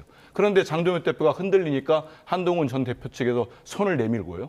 옆에는 또 장동석의 석이 있지 않습니까? 네. 이준석. 그건 뭐냐면은 공천 지분 나누자는 겁니다. 내년 6월 앞두고 너 이제 혼자 다 못 먹게 됐잖아. 힘도 빠졌잖아. 네. 이제 우리랑 같이 힘 합쳐가지고 나눠보자. 그리고 그걸 모아가지고 지방선거 한번 해보자. 이거밖에 더 안 돼요. 근데 이렇게 제가 분석을 했지 않습니까? 우리 국민들이 한민수도 분석하는데 모르겠습니까? 우리 국민들은 더 영리하시고 현명합니다. 그래서 장동석 아니라 먼석을 해봤자 아무 소용없습니다. 예, 장동석 아니라 먼석을 해도 좀 힘들 거라고 하셨는데 오늘 보수 언론 사설들은 이제 장동석, 장한석 연대 가능성에 대해서 굉장히 얘기를 했거든요. 그렇게 되려면 어쨌든 장동혁 대표가 한동훈 전 대표의 당원 게시판 문제 이런 것을 딛고 화해 모드로 가야 되지 않겠느냐 이런 분석도 있는 거거든요. 그 딛는 방법이 뭐냐 이겠죠. 그냥 덮어두는 것인지 아니면 그 부분을 어떤 형태로 정리를 하는 것인지 이런 부분에서 저는 화학적 결합이 필요하다는 것이고요. 지금 그러니까 장동혁 대표나 그 이준석 대표 그다음에 한동훈 전 대표 등이 다 가야 할 길에 있어서는 이재명 대통령의 지금 폭주, 민주당의 폭주를 막아내야 된다는 거 아니겠습니까? 그 막아내는 그 저류의 기회가 내년 지방선거입니다. 그때 내년 지방선거에서 저희가 패배할 경우 이재명 대통령 그리고 민주당 정부의 이 폭주가 국민들로부터 또 한 번 용인된다고 생각할 것이기 때문에 지금 국정질서 혼란이 더 심해질 것이다. 그렇다면 이것을 막기 위해서 새 세력이 어떻게 연대할 거냐 이런 부분들에 대한 밖의 시선들이 있지요. 이런 부분 등을 지금 장동혁 대표나 새 그 섹터에서 어떻게 이것을 잘 융합해서 새로운 어떤 힘을 문합니다. 화면 함께 보시죠. 네, 이 대통령 지역구였던 인천 계양구에 있는 교회 예배에 참석했는데요. 보시는 것처럼 김남준 대변인이 대통령 바로 옆에 자리했습니다. 김 대변인은 내년 6월 치러지는 계양을 국회의원 보궐선거에 출마할 가능성이 거론되고 있죠. 국민의힘은 명백한 선거 개입이자 특정 후보 띄워주기라고 비판하고 있는데 민주당에서는 초심으로 돌아가는 의미라고 말했습니다. 대통령이 그렇게 숨가쁘게 달려온 그 시간들 속에 조용히 혼자 침잠하고 싶은 초심으로 돌아가고 싶은 정치적 기반인 그곳에 다니던 교회에 가서 김남준 비서관이 수행했다라는 것도 함께 뛰던 그런 비서관과 함께 대동한 그런 의미. 네. 이재명 대통령이 어제 계양을 교회를 찾아서 성탄 예배를 드렸는데 씬 스틸러가 김남준 대변인이 됐습니다. 물론 뭐 대변인이 동행할 수는 있지만 조금 의미가 남다른 것 같아서요. 대통령 부부가 청와대죠 앞으로 대통령실에 들어가시기 직전까지 본인들의 지역구가 대통령님의 지역구가 계양을이었습니다. 네. 여사님 같은 경우 김혜경 여사님 같은 경우도 정말 소문내지 않고 계양을에 전통시장 가서 장도 보셨어요. 네. 저도 그 시장을 가니까 주민들이 너무 좋아하시더라고요. 대통령 입장에서는 취임하시고 처음 맞는 성탄절에 본인을 지지해주고 뽑아준 계양을에 가서 교회 가서 예배를 드리고 싶은 마음이 있었을 겁니다. 그리고 계양을 선거에 있을 때 당시 김남준 현 청와대 대변인이 거기 계양을 선대위 대변인도 했습니다. 네. 만약에 지금 김남준 대변인이 청와대 대변인이 아니면 뭐 일부러 불러가지고 그랬다면은 저런 식의 또 억지 주장이 나올 수도 있겠지만은 아니 지금 옆에 있는 김남준 대변인이 대통령의 입이자 언제나 옆에 있어야 되는 대변인입니다. 네. 예전에 우리 대통령님 이재명 대통령님 당대표 할 때 제가 대변인 할 때 항시 옆에 붙어 다녔습니다. 저건 당연한 거예요. 아니 선거가 자기들은 뭐 장동서 뭐 하고 다니면서 대통령은 예배도 못 봅니까? 거기에 있는 거를 가지고 과도한 정치 공세하는 겁니다. 예, 아니, 대통령이 예배 볼 수 있고 당연히 대변인이 같이 가는 그럼요. 것도 맞는데 이게 인천 계양이다 보니까 자꾸 국민의힘에서는 선거 개입 아니냐, 서울에서는 이제 정원호 구청장을 띄워주고 지금 인천에서는 김남준 대변인 띄워주는 거 아니냐 이런 의심의 눈초리를 보내는 것 같아요. 노골적인 대통령의 선거 개입입니다. 지금 지적하신 것처럼 서울에서는 정무구청장을 띄워주고 또 부산에서 4번씩이나 가면서 부산 선거에 계속 영향력을 행사하고 있습니다. 지금 또 대변인을 바로 옆자리에 앉히고 크리스마스 가서 그 성탄 예배를 받다. 이런 부분 등은 대통령이 아무리 자기 전 지역구라더라도 이제는 국민의 대통령이고 전국의 적인데 자기 지역구의 전직 그 대변인을 대동하고 그 지역에 가서 성탄 예배를 했다. 그리고 그 사진을 만천에 공개한다. 이런 부분 등은 대통령이 노골적인 선거 개입이라고 보고요. 이런 부분들 국민들께서 다 아십니다. 대통령이 어느 한 정당에 어떤 특정 선거에 이렇게 후보를 띄우게 하는 것이 얼마나 또 대통령께서 그 다음 선거에 어떤 여러 가지 불안한 모습을 보이는가라는 것이기 때문에 저는 이런 부분들이 역풍이 될 것이다 이렇게 확신합니다. 예, 대통령 성탄 예배의 씬스틸러가 된 김남준 대변인의 동행의 의미도 짚어봤습니다. 정치원 여기서 줄이겠습니다. 한민수 민주당 의원, 강승규 국민의힘 의원과 함께했습니다. 고맙습니다. 감사합니다.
쿠팡이 어제 자체 조사 결과를 기습 발표한 것과 관련해 셀프 면죄부를 준 것 아니냐는 의문이 제기되자 쿠팡이 조금 전 급히 자료를 배포했습니다.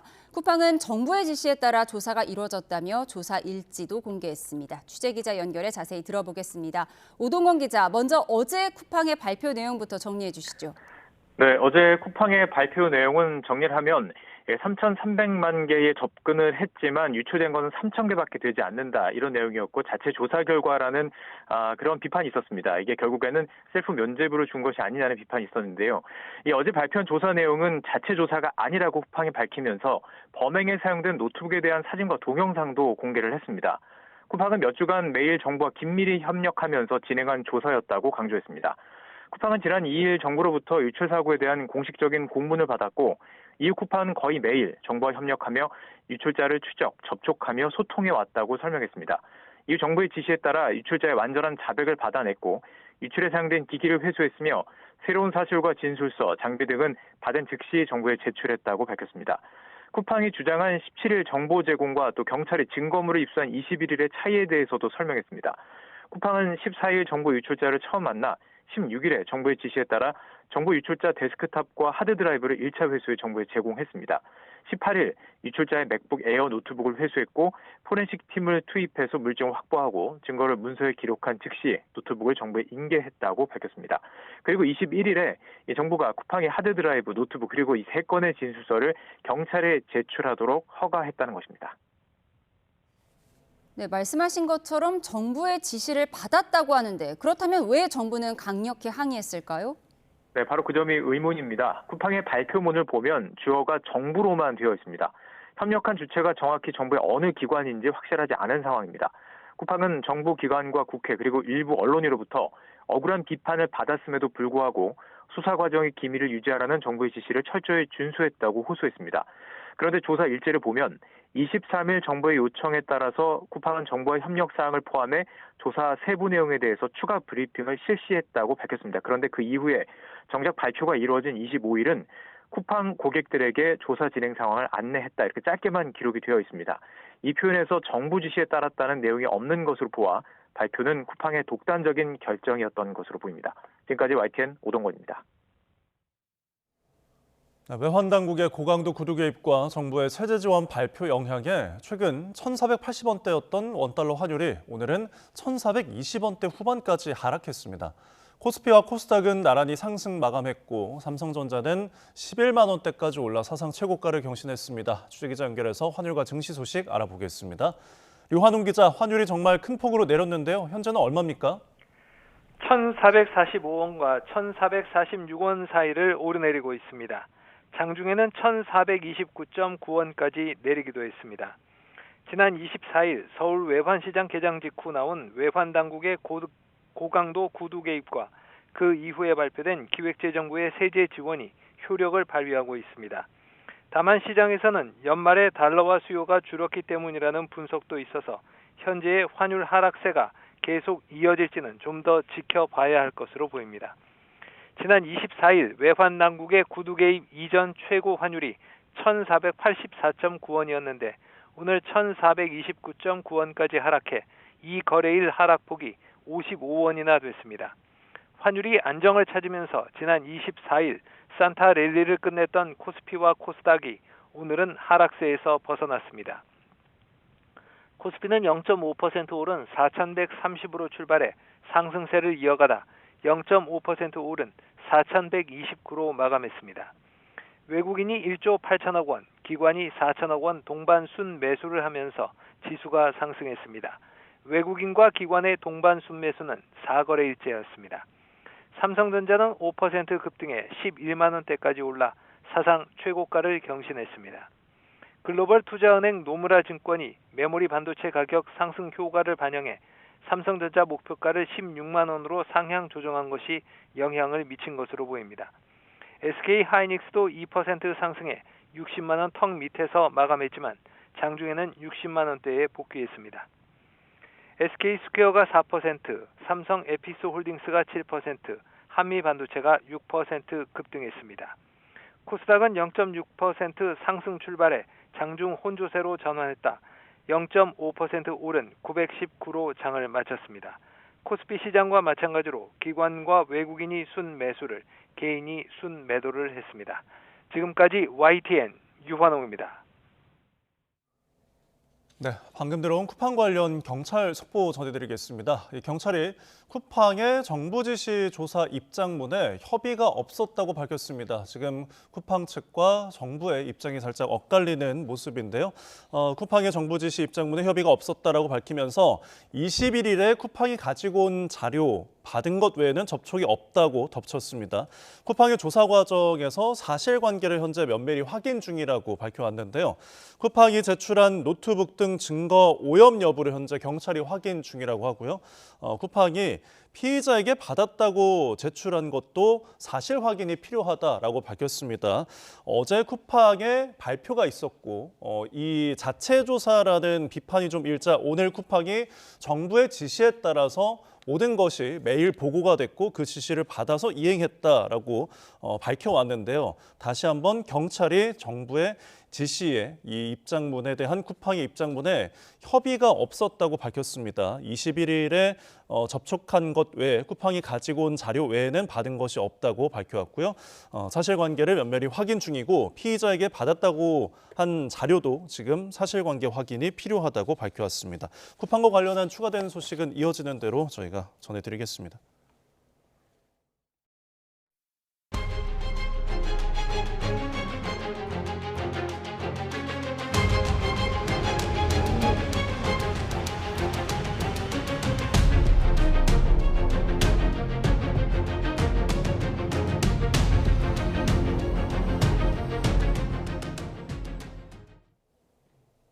네, 기습한파의 전국이 꽁꽁 얼어붙으면서 곳곳에 한파특보가 내려졌습니다. 제주와 울릉에는 폭설까지 더해져 도로가 통제되고 제설 작업에 비상이 걸렸는데요. 이윤재 기자가 보도합니다. 도로 위에도 나뭇가지 위에도 새하얀 눈이 쌓였습니다. 한라산 등반로는 전면 통제됐고 주요 산간도로도 통행이 금지됐습니다. 갑작스러운 폭설에 눈 치우기에 나선 제설차마저 미끄러졌습니다. 올라가면서 제설하고 내려오면서 차에 있어가지고 살짝 피하려고 하다가 민판이 미끌리면서 넘었어요. 대설특보가 내려진 울릉도도 섬 전체가 말 그대로 설국으로 변했습니다. 수북이 쌓인 눈이 반가운 아이들은 눈싸움에 여념이 없습니다. 본 적은 없어요. 이렇게 본 게 처음이에요. 다시 볼 수 있을지 잘 모르겠어서 체감이 잘 안 돼요. 제설차가 연신 눈을 치우고 바닷물을 도로에 뿌리며 눈을 씻어내 그나마 주요 도로는 뚫렸습니다. 20cm가 넘는 폭설이 내렸습니다. 겨울의 일상이지만 밤샘 제설 작업을 해서 보시다시피 교통 흐름에는 문제가 없습니다. 내륙 곳곳엔 한파특보가 발령됐습니다. 두꺼운 외투에 마스크, 목도리로 무장했지만 새어 들어오는 한기에 몸이 떨립니다.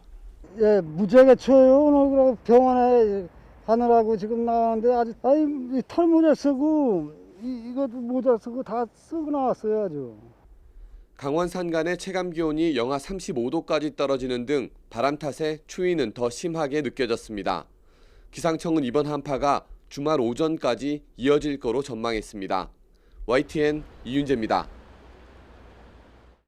네, 이렇게 오늘 아침 대부분 지역의 체감온도가 영하 20도 안팎까지 떨어지면서 마치 냉동고에 들어온 듯한 한파가 전국을 강타했습니다. 강추위에 한강 가장자리는 얼었고 고드름도 주렁주렁 매달렸는데요. 최강 한파의 원인과 전망 기상재단 전문 기자와 함께 짚어보겠습니다. 김민경 기자 스튜디오에 나와 있습니다. 오십시오. 안녕하세요. 자, 하루 만에 날씨가 갑자기 좀 추워졌습니다. 지금 마치 찬바람이 엄청 불면서 냉동실에 들어가 있는 수준이다라고 하더라고요. 네, 오늘 아침이 이번 겨울 들어서 가장 추웠는데요. 서울 기온이 영하 11.8도였고 체감온도는 영하 19도에 육박했습니다. 은평구와 중구, 동작구 등 일부 지역은 기온이 영하 14도 안팎까지 내려갔고요. 체감온도는 영하 20도 안팎까지 떨어졌는데 이 말 그대로 냉장고 냉동실에 들어간 것과 비슷한 추위입니다. 이 러시아 모스크바의 최근 기온이 영하 15도 안팎이었던 점을 생각하면 서울의 체감 추위가 러시아와 크게 다르지 않았다는 얘기입니다. 네, 러시아와 비교하니까 지금 추위가 얼마나 추운지 좀 실감이 나는 것 같은데 강한 추위가 이렇게 나타난 원인은 뭔가요? 네, 우선 대기 상층에는 이 서쪽에서 동쪽으로 이동하는 굉장히 빠른 바람, 제트기류라는 게 부는데요. 예. 이 바람은 일직선으로 부는 게 아니라 파도처럼 이렇게 위아래로 굽이치면서 이동하는데요. 이 크리스마스 이브쯤부터 이 물결이 크게 출렁였습니다. 그러면서 북쪽의 찬 공기가 우리나라로 끌려 내려온 건데요. 예. 이번 한파는 이 최근 몇 차례 찾아왔던 한파보다 이 찬 공기의 강도가 더 강했는데 화면 보실까요? 네. 대기 상층 5km 부근 일기도입니다. 한반도는 이곳인데요. 네. 네, 이 지난 12월 초 3, 4일에는 영하 30도 안팎의 찬 공기가 이렇게 중부지방까지 내려왔었는데 이번에는 이보다 더 강한 영하 36에서 40도에 달하는 이 찬 공기가 이렇게 밀려오게 된 겁니다. 이 때문에 오늘이 이번 겨울 들어 기온과 체감온도가 가장 많이 떨어진 날이 됐습니다. 네, 이렇게 춥다 보니까 지금 한강 가장자리가 꽁꽁 얼었다고 하더라고요. 직접 가보셨죠? 네, 오늘 아침 여의도 요트 선착장과 이촌 한강공원 일대를 다녀왔는데요. 네. 이 강 가장자리에 물이 고여 있는 곳마다 살얼음이 얇게 껴 있었고요. 이 돌에는 얼음이 그리고 나뭇가지나 난간에는 고드름이 주렁주렁 매달려 있었습니다. 예. 이 제가 직접 끊어봤는데 이 30cm는 훌쩍 넘어 보이는 굵은 고드름도 적지 않았습니다.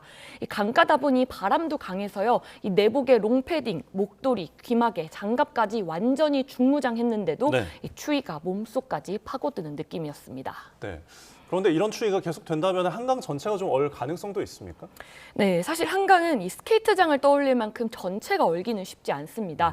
그래서 기상청에서는 한강 결빙을 판단하는 별도의 기준을 두고 있는데요. 예. 이 한강대교의 두 번째에서 네 번째 교각 사이 100m 구간이 얼음으로 완전히 덮여서 이 강물이 보이지 않아야 결빙으로 판단하는데요. 이 흥미로운 점은 이 결빙 여부를 기상청 관측 담당자가 매일 아침 한강대교 위에서 직접 눈으로 확인한다는 예. 겁니다. 이 평년 한강 결빙일은 1월 16일인데요. 지난 겨울에는 역대 두 번째로 늦은 올해 2월 9일에 결빙이 됐고요. 2022년에는 크리스마스에 한강이 열기도 했습니다. 이번 겨울에는 언제 한강 결빙이 관측될지 지켜봐야겠습니다. 네, 아침 뉴스 보니까 이 추위를 증명하기 위해서 지금 라면이 얼거나 물티슈가 어는 모습도 좀 볼 수가 있더라고요. 네, 오늘 아침 저희 YTN 기상캐스터들이 이 추위가 어느 정도인지를 시각적으로 보여드리기 위해 이 새벽부터 아침 사이에 몇 가지를 얼려봤는데요. 이 물티슈는 통째로 얼어서 이 벽돌처럼 단단해졌고요.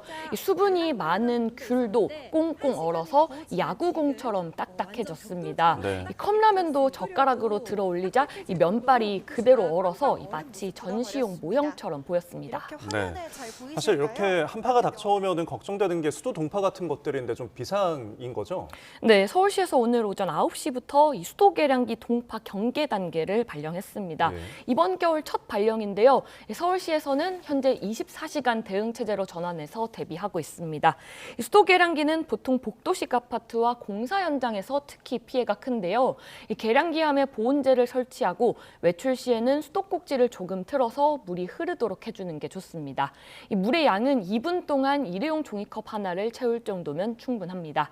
네. 또 계량기 지시부가 깨지거나 부풀어 오르는 등 동파가 의심되면 120 다산 콜센터나 관할 수도사업소, 아리수 사이버 고객센터 등으로 신고하시면 됩니다. 네, 이렇게 추위도 있지만 또 눈이 내리는 일부 지역이 있다고요? 네, 지금은 일부 호남 서해안을 빼고는 전부 눈구름대가 빠져나갔습니다. 네. 이 울릉도와 독도를 제외한 지역에서는 대설주의보도 모두 해제됐는데요. 어제부터 오늘 아침까지 전북 순창에는 10cm 안팎, 정읍 내장산에 6cm가량, 그리고 담양에도 4cm, 광주 3cm로 호남 지역에 눈이 다소 많이 내렸고요. 울릉도에는 15cm 안팎의 눈이 쌓였습니다. 네. 그래서 연말 주말을 앞두고 좀 나들이 계획하시는 분들 많으실 텐데 좀 추위가 계속 이렇게 이어지면 좀 걱정이 될 것 같아요. 네, 하지만 우선 이번 한파의 절정은 오늘 아침까지였고요. 앞으로는 내일 아침까지는 다소 춥겠지만 낮부터 기온이 영상권을 회복하면서 추위가 점차 풀리겠습니다. 네. 일요일부터는 예년 이맘때 겨울 날씨를 되찾을 걸로 보여서 한파로 인한 불편은 없을 걸로 보입니다. 다만 주말과 휴일 사이에 산발적으로 비나 눈이 예상되는데 이 양은 많지 않을 전망입니다. 네. 자, 저희 조금 전 들어온 김건희 특검 관련 속보를 좀 전해드리고 이어가도록 하겠습니다. 저희가 이 부분은 정리가 되는 대로 이어가겠습니다. 자, 마지막 질문 드릴게요. 지금 다음 주면 이제 연말 연시가 동시에 있잖아요. 날씨는 좀 어떻습니까? 네, 벌써 해넘이와 해돋이 명소로 휴가를 떠났거나 떠날 계획 세우신 분들 많으실 텐데요. 아직 기상청이 공식적으로 예보를 하진 않았습니다. 하지만 아직 기간이 좀 남아 있어서 이 수치예보 모델들의 예측도 다소 엇갈리고 있는 상태고요. 다만 기상청과 민간 기상업체 그리고 전문가들의 전망을 종합해 보면 세미 한파가 나타날 가능성은 있습니다. 네. 이번만큼 강하지는 않겠지만 예년보다 추운 날씨가 찾아올 수 있고요. 전반적으로 맑은 날씨가 예상되지만 일부 해안가에는 흐릴 가능성도 있습니다. 자세한 전망은 다음 주 초 기상청 발표를 기다려봐야겠습니다. 알겠습니다. 연말 날씨 전망들 김민경 기상자는 전문기자와 함께 살펴봤습니다. 고맙습니다.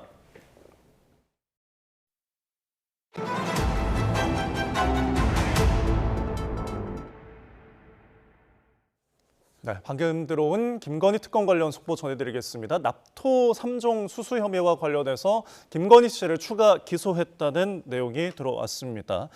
김건희 씨가 인사청탁 목록으로 1억 원 상당의 귀금속을 받았고 또한 이배용 전 국가교육원장의 인사청탁 명목으로 금거부기를 수수했다는 혐의입니다.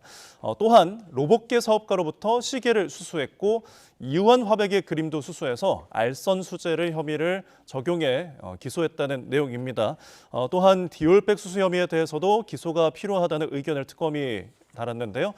윤석열 전 대통령 부부의 뇌물 혐의는 추가로 수사가 필요하다고 밝혔습니다.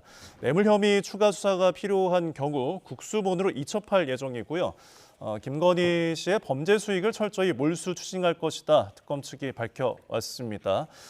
또한 명품 선물 의혹을 받고 있는 김기현 의원의 배우자에 대해서도 내일 재소환한다는 내용도 덧붙여서 들어왔습니다.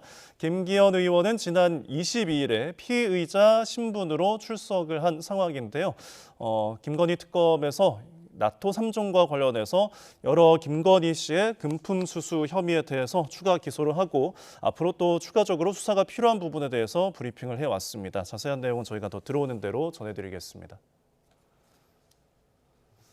네, 겨울철 난방을 켜고 창문을 닫아두는 시간이 길어지면서 실내 공기질이 건강을 위협하고 있습니다.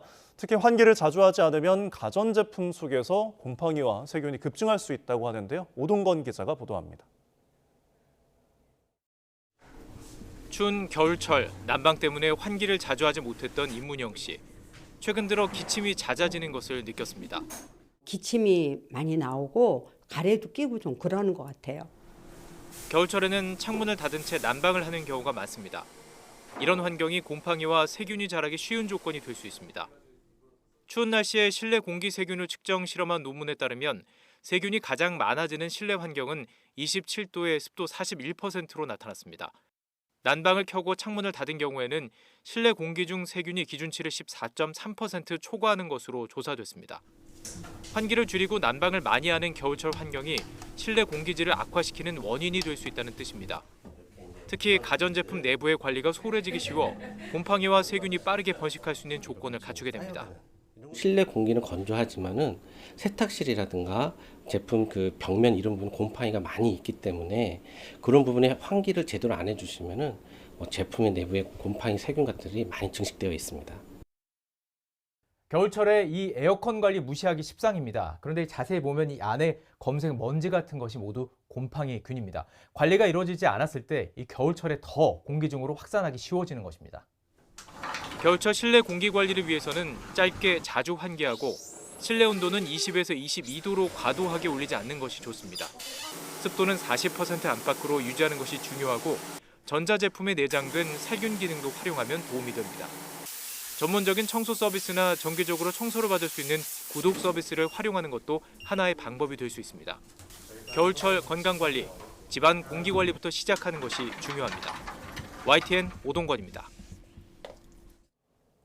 네, 앞서 전해드린 대로 특검이 조금 전 김건희 씨의 매간매직 의혹 사건을 무더기로 기소했습니다. 알선 수재 혐의가 적용됐는데 특검은 윤석열 전 대통령 부부의 뇌물수수 혐의는 추가 수사가 필요하다고 판단했습니다. 취재기자 연결합니다. 안동준 기자.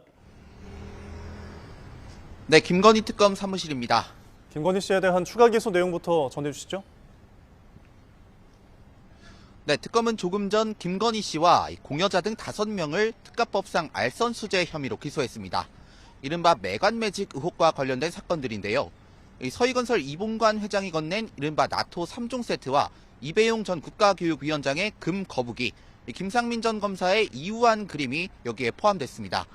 최재형 목사가 건넨 디올 가방과 관련해서도 특검은 김건희 씨 혐의가 인정된다고 보고 알선 수재 혐의로 기소했습니다. 다만 일각의 예상과는 다르게 특검은 형량이 더 높은 뇌물죄를 적용하지는 않았는데요. 윤석열 전 대통령 부부의 뇌물수수 혐의는 추가 수사가 필요하다고 판단해 국가수사본부로 이첩할 예정이라고 밝혔습니다.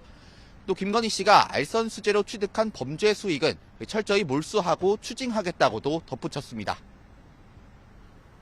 네, 지금 특검은 남은 의혹들도 줄줄이 기소하고 있는 거죠? 네, 그렇습니다. 특검의 각 수사팀은 남은 의혹에 대한 공소장을 법원에 차례로 제출하고 있는데요. 특검은 조금 전 윤석열 전 대통령을 공직선거법 위반 혐의로 기소했습니다. 이 특검은 윤 전 대통령이 윤우진 전 용산 세무서장에게 변호인을 소개한 사실이 있고 건진법사 전성배 씨를 김건희 씨로부터 소개받아 함께 만난 사실이 있다고 봤습니다. 윤 전 대통령은 20대 대선 당시 언론 토론회와 인터뷰를 통해 이 같은 의혹을 부인하며 허위 사실을 공표한 혐의를 받습니다. 이에 앞서서는 관저 이전 실무를 담당했던 김호진 전 국토교통부 차관과 공사를 맡은 21g 대표 등도 기소했습니다. 이 특검은 김 전 차관이 종합건설업 면허가 없는 21g이 다른 건설업체의 명의를 대여할 수 있도록 교섭 행위를 하게 하고 관저 공사 계약을 체결할 수 있도록 직권을 남용했다고 봤습니다. 또 공사 과정에서 21g이 초과 지출한 비용을 보전하기 위해 또 다른 건설업체 명의를 빌려 추가 공사 계약을 체결해 16억 원을 편취했다고 판단했습니다. 지금까지 김건희 특검 사무실에서 YTN 안동준입니다.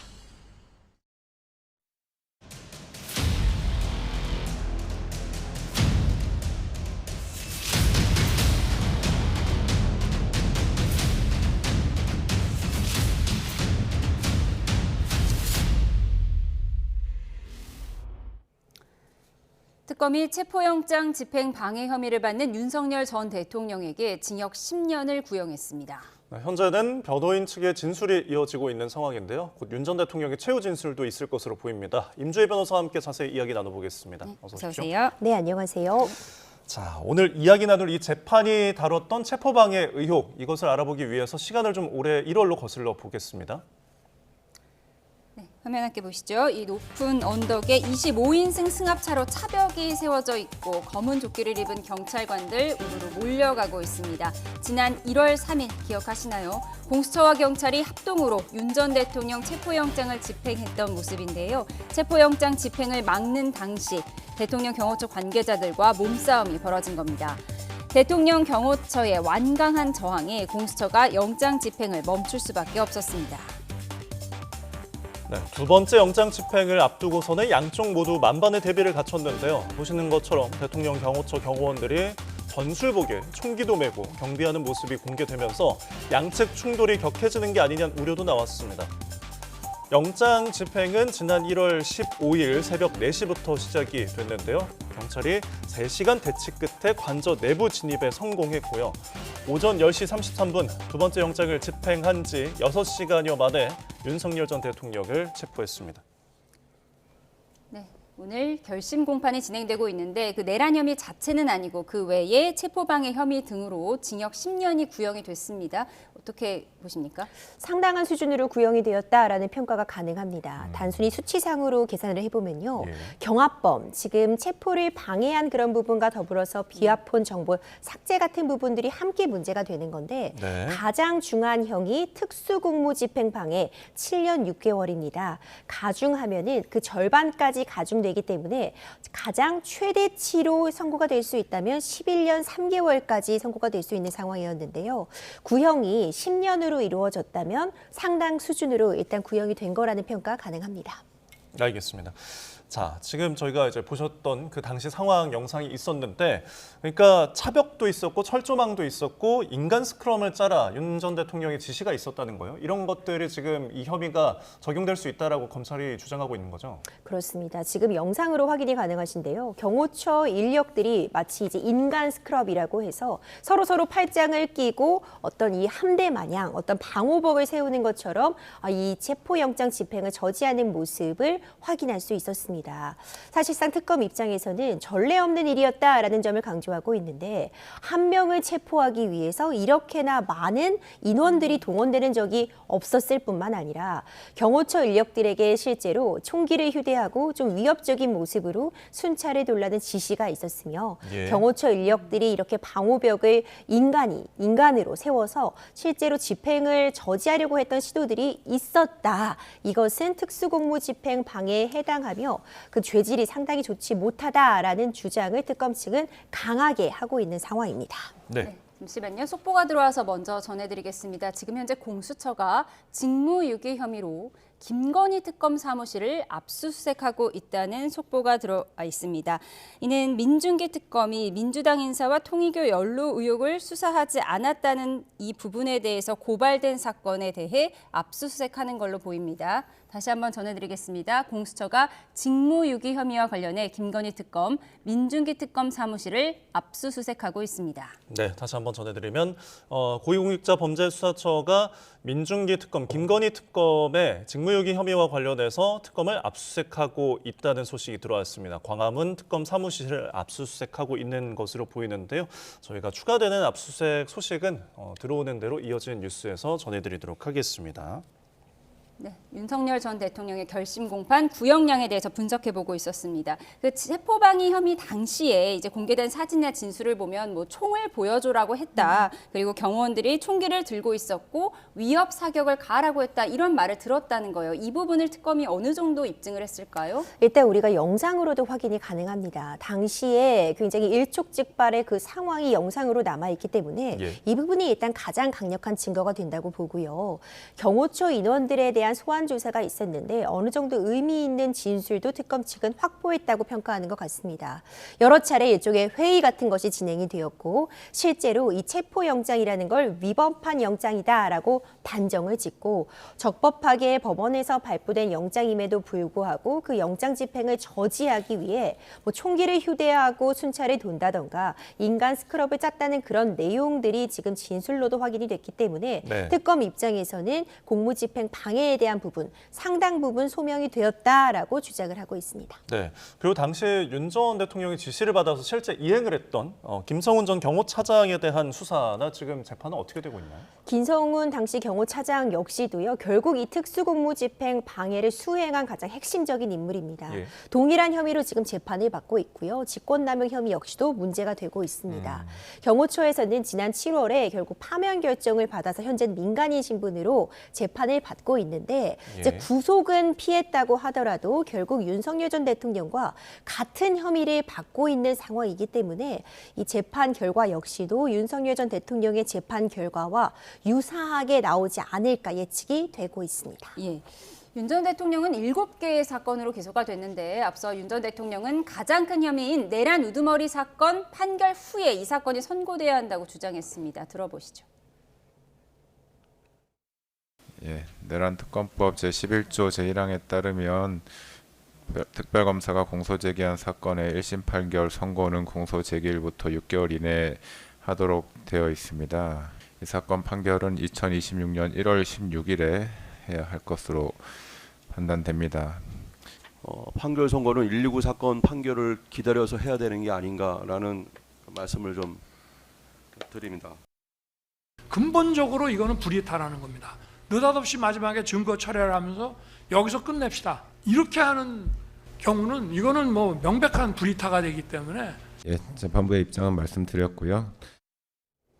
네, 오늘 결심 공판이 진행되고 있는 이 혐의 사건이 내란 우두머리 재판 사건보다 먼저 선고되는 것에 대해서 윤 전 대통령은 이건 불이익하다, 그러니까 법률 용어로 급습이다 이렇게 얘기를 했다는 거예요. 왜 그런 거죠? 그러니까 불이익가 사실 법전에 등장하는 용어는 아닌데 법률 실무상으로 이제 갑자기 불의의 타격을 당했다, 예측하지 못한 어떤 공격을 당해서 방어가 어려울 때 쓰는 용어는 맞습니다. 윤석열 전 대통령 입장에서는 가장 중요한 혐의가 아무래도 내란죄와 관련된 부분이기 때문에 적어도 내란죄에 대한 1심 판단을 받고 나서 다른 재판들이 진행되지 않을까 좀 기대를 했던 것 같고요. 이제 그럴 수밖에 없는 것이 구속 기한과도 연결이 되어 있는데 현재 지금 1월 18일에 이 체포영장 집행 저지 혐의로 발부된 구속영장의 구속 기한이 만료가 됩니다. 네. 그렇다면은 만약 이 체포영장 이 관련된 재판이 그 이후에 선고가 되면 불구속 상태에서 나머지 재판을 받을 가능성도 있기 때문에 그런 부분을 좀 염두에 둔 것이 아닌가라는 생각이 들고 재판부의 입장은 단호했습니다. 기본적으로 이 체포영장 집행 저지나 비화폰 삭제와 관련된 부분은 이 12.3 비상계엄 자체의 어떤 불법성에 대한 부분은 논외로 하고 적법하게 발부된 이 영장에 대한 이 체포영장 집행 저지에 대한 부분을 다루고 있기 때문에 내란죄 형사재판의 결론을 기다릴 필요가 없이 별도로 선고가 가능하다는 입장을 취하고 있기 때문에 이 1월 16일 일단 선고가 유력하고요. 물론 이 판결문을 쓰는 과정에 있어서 다른 좀 더 쟁점이 등장을 한다거나 추가로 기일을 열 가능성은 열려 있기 때문에 단정할 수는 없지만 일단은 1월 16일에 선고가 유력하다라고 평가가 가능합니다. 네, 지금 현재 윤석열 전 대통령의 변호인 측의 최종 변론이 지금 진행되고 있는 상황이고 잠시 후에 윤 전 대통령이 최후 진술을 할지 그 부분도 좀 주목을 해보도록 하겠습니다. 자, 이 선고가 나오게 되면 이제 12.3 비상계엄 이후에 법원의 첫 선고가 되는데요. 그 과정을 좀 어떻게 보셨나요? 그렇죠. 첫 형사재판에 대한 선고입니다. 이제 탄핵 심판이 먼저 있었죠. 결국 탄핵이라는 결과가 있었고 여러 가지 형사재판 중에서 가장 먼저 선고가 된다는 점에서 굉장히 그 의미가 남다릅니다. 이 징역 10년이 구형되었기 때문에 이 체포영장 집행 저지나 비화폰 이 정보 삭제에 대한 부분만으로도 10년이어서요. 사실상 이후에 진행될 많은 재판들 역시도 중형이 구형될 것이 예측이 되고 있고 이번에 첫 선고가 굉장히 중요한 의미를 갖는 것이 구형 역시도 이 혐의별로 나눠서 구형이 있었습니다. 체포영장 집행 저지에 대해서 5년, 비하폰 정보 삭제에 대해서 3년, 그리고 사후 비하상 성포문에 대해서 2년 이렇게 나눈 것이 이제 다른 관련자들에 대한 재판도 얼기설기 얽혀 있기 때문에 특히 사후 비상계엄 성포문 같은 부분은 한덕수 전 총리도 같은 그런 혐의를 받고 있습니다. 이렇게 나눠서 구형한 것은 다른 관련자들에 대해서도 구형을 할 때 가늠자가 될 것이다라는 판단이 되고 이 첫 선고 결과에 따라서 다른 이 관련 피고인들에 대한 이 선고 결과도 충분히 예측이 되지 않을까 그런 의미가 굉장히 남다르다라고 보여집니다. 예, 아주 짧게 한 가지만 더 여쭤볼게요. 오늘 징역 10년이 구형된 것에 대한 선고가 1월 16일에 있고 그리고 2월에는 내란 우두머리 혐의 재판에 대한 선고가 있는데 각각의 형량을 나중에는 어떻게 합산하게 되는 건가요? 더해지게 된다고 보면 됩니다. 다른 혐의입니다. 다른 별개의 재판으로 이제 기소가 되어 있기 때문에 이 체포영장 집행에 대한 부분은 그대로 선고가 되고요. 내란죄에 대해서 추가로 형량이 선고가 된다면 더해진다라고 볼 수 있습니다. 알겠습니다. 지금까지 임주혜 변호사와 함께 재판 상황 알아봤습니다. 오늘 말씀 고맙습니다. 고맙습니다.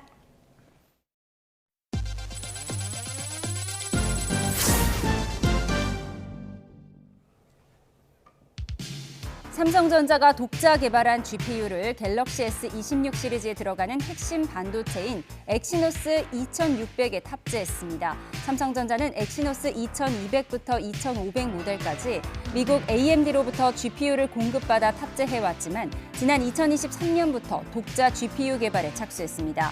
엑시노스 2600에 탑재된 GPU는 삼성전자의 설계 기술에 AMD의 기본 설계를 더했지만 차기 엑시노스 제품부터는 기본 설계까지 삼성 기술을 사용합니다.